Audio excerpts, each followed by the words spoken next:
दोस्तों, हिंदू धर्म में हम सभी रामायण की कथाओं से अच्छी तरह से वंचित है। माता सीता, श्री राम और लक्ष्मण जी के वनवास काटने की कहानियां भी हम बचपन से ही सुनते आ रहे हैं, लेकिन आज हम उन्हीं में से एक ऐसी घटना के बारे में बताएंगे जो आपको सोचने पर मजबूर कर देगी।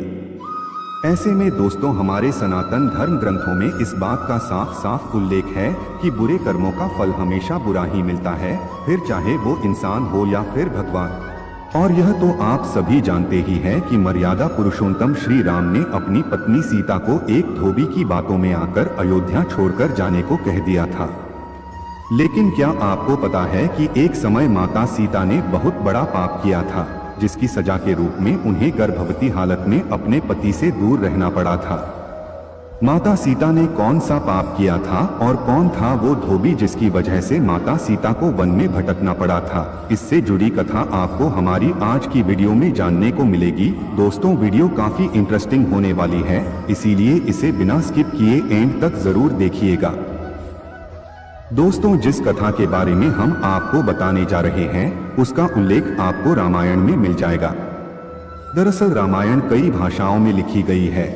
ऐसे में अलग अलग रामायण में कई तरह की दंत कथाएं मिलती हैं, और ऐसी ही एक दंत कथा माता सीता से जुड़ी हुई है, जिसके मुताबिक त्रेता युग में मिथिला नगरी में जनक नाम के राजवंश का राज हुआ करता था। जनक राज्य वंश के एक ही राजा थे, राजा जनक, जो एक बार यज्ञ के लिए जमीन जोत रहे थे। उसी समय जमीन में उन्हें एक छोटी सी कन्या मिली। कन्या के सुंदर नयन नक्श को देखकर राजा बहुत खुश हुए, इसलिए उन्होंने उस कन्या को अपनी पुत्री के रूप में गोद ले लिया और यही कन्या माता सीता के नाम से जानी गई। एक बार की बात है, जब सीता थोड़ी बड़ी हुई तो एक दिन अपनी सहेलियों के साथ अपने महल के बगीचे में घूम रही थी। तभी अचानक उनकी नजर एक तोते के जोड़े पर पड़ी, जो देखने में बहुत ही ज्यादा खूबसूरत थे। तोते का जोड़ा एक पेड़ पर बैठकर सीता जी के बारे में ही बातें कर रहा था। उनके मुख से अपने भविष्य की चर्चा सुनकर सीता जी को बड़ा आश्चर्य हुआ। कहते हैं कि उनमें से मादा तोता बोल रही थी कि पृथ्वी पर श्री राम नाम से विख्यात एक बड़े सुंदर राजा होंगे और उनकी महारानी का नाम जानकी होगा, और श्री राम देवी जानकी के साथ कई वर्षों तक राज करेंगे। धन्य है वो जानकी देवी और धन्य है वो प्रजा जिन्हें प्रभु श्री राम जैसे राजा मिलेंगे। जिसके कारण तोते के मुख से अपने भावी पति का नाम सुनकर माता सीता अचंभित हो गई और उन्हें अपने बारे में और ज्यादा जानने की इच्छा जागृत हुई। इसीलिए माता सीता ने अपने महल के पहरेदारों को बोलकर दोनों पक्षियों को पकड़ लिया और फिर दोनों को प्यार से सहलाते हुए पूछा, तुम दोनों पक्षियों को भविष्य के बारे में इतना ज्ञान कहाँ से प्राप्त हुआ? तब पक्षियों ने बताया कि इससे पहले हम महर्षि वाल्मीकि के आश्रम में रहते थे, जहाँ रोज राम और सीता के जीवन के बारे में बताया जाता है। इसीलिए हमें उन दोनों के बारे में हर चीज कंठस्थ याद हो गई है। सीता जी ने जब यह सुना तो उन्होंने सोचा कि दोनों पक्षी तो बहुत ही दिव्य है, क्यों न मैं इन्हें बहला फुसलाकर अपने जीवन से जुड़ी सारी बातें पूछ लूं। यही सोचकर माता सीता दोनों पक्षियों से कहती है कि तुम दोनों बहुत सुंदर हो, देखो तुम दोनों को डरने की जरूरत नहीं है, मैं तुम्हें कोई नुकसान नहीं पहुंचाऊंगी। तुम बस मुझे ये बताओ कि राम कौन है और उनका विवाह जानकी जी से कैसे होगा। तब दोनों पक्षी बताते हैं कि महर्षि वाल्मीकि रामायण नामक एक ग्रंथ लिख रहे हैं, जिसमें उन्होंने बताया है कि महर्षि श्रृंगी के द्वारा किए गए पुत्र कामेष्ठी यज्ञ से प्रसन्न होकर भगवान विष्णु मानव शरीर धारण कर राजा दशरथ के ज्येष्ठ पुत्र के रूप में जन्म लेंगे, जो कि प्रभु श्री राम होंगे। बड़े होने पर श्री राम महर्षि विश्वामित्र और अपने छोटे भाई लक्ष्मण के साथ हाथ में धनुष लिए मिथिला आएंगे और वहां शिवजी के धनुष को तोड़कर जानकी से विवाह करेंगे। इतना सुनने के बाद माता सीता उन दोनों पक्षियों को बताती है कि जिस जानकी की तुम लोग बात कर रहे हो वो मैं ही हूँ। मैं सीता भी हूँ और मैं जानकी भी हूँ, इसलिए तुम बताओ कि मेरे प्रभु श्री राम कैसे दिखते हैं। इस पर नर तोता माता सीता को बताता है कि श्री रामचंद्र का मुख कमल के समान सुंदर है और उनके नेत्र बड़े और खिले हुए हैं। उनकी नाक ऊंची और भुजाएं घुटनों तक जाती है। उनका गला शंख के समान है और उनकी सुंदरता का मैं क्या वर्णन करूं। उनके गुणों का बखान तो 100 मुख वाला भी नहीं कर सकता। दोनों पक्षी आगे एक साथ कहते हैं, माता जानकी आप धन्य हैं जो आपको रघुनाथ जी की पत्नी बनने का सौभाग्य मिला है। आपकी जोड़ी तीनों लोकों में सबसे अद्भुत होगी। इतना सुनकर देवी सीता दोबारा उनसे एक सवाल पूछती है और वह तोते का जोड़ा उनके सवालों का जवाब देता है। इस तरह से देवी सीता जी सवाल पूछती जाती है और तोते का जोड़ा जवाब देते जाते हैं। लेकिन एक समय के बाद दोनों तोतों की बात सुनकर सीता जी के मन में लालच आ गया। इसीलिए वह दोनों पक्षों से कहती है कि जब तक मेरा विवाह नहीं हो जाता तुम दोनों मेरे साथ राजमहल में रहोगे।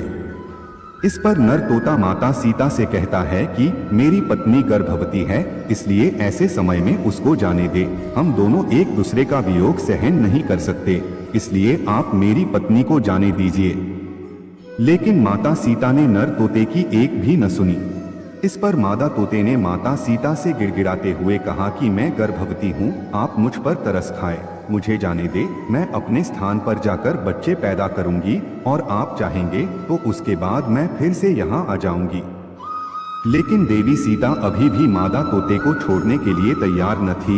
इस पर मादा तोते को गुस्सा आ गया और वह माता सीता को श्राप देते हुए कहती है कि जिस तरह तुमने गर्भावस्था में मेरे पति से मुझको अलग कर दिया है, वैसे ही घर व्यवस्था के दौरान तुमको भी पति वियोग सहना पड़ेगा। इतना कहकर मादा तोता वही अपने प्राण त्याग देती है और मादा तोते के प्राण त्यागने के बाद नर तोता भी अपनी पत्नी के वियोग में प्राण त्याग देता है।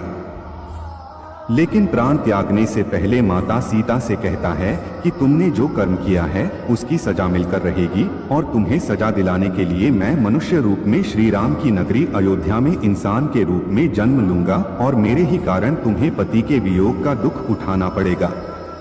कहा जाता है कि तोते की बात सुनकर माता सीता को बहुत दुख हुआ, लेकिन तब तक बहुत देर हो चुकी थी और माता सीता चाह कर भी कुछ नहीं कर सकती थी। बताया जाता है कि अगले जन्म में ये तोता वही धोबी था जिसने माता सीता के चरित्र पर उंगली उठाई थी, जिसके बाद प्रभु श्री राम ने सीता को घर व्यवस्था के दौरान त्याग दिया था। तब माता सीता वन में भटकते हुए महर्षि वाल्मीकि के आश्रम में पहुंची और वहीं पर उन्होंने लव और कुश को जन्म दिया। दोस्तों, देवी सीता के वियोग की एक अन्य कथा पुराणों में लिखी हुई मिलती है, जिसके मुताबिक एक बार नारद जी को अभिमान हो गया था कि कामदेव उनकी तपस्या और ब्रह्मचर्य को भंग नहीं कर सकते।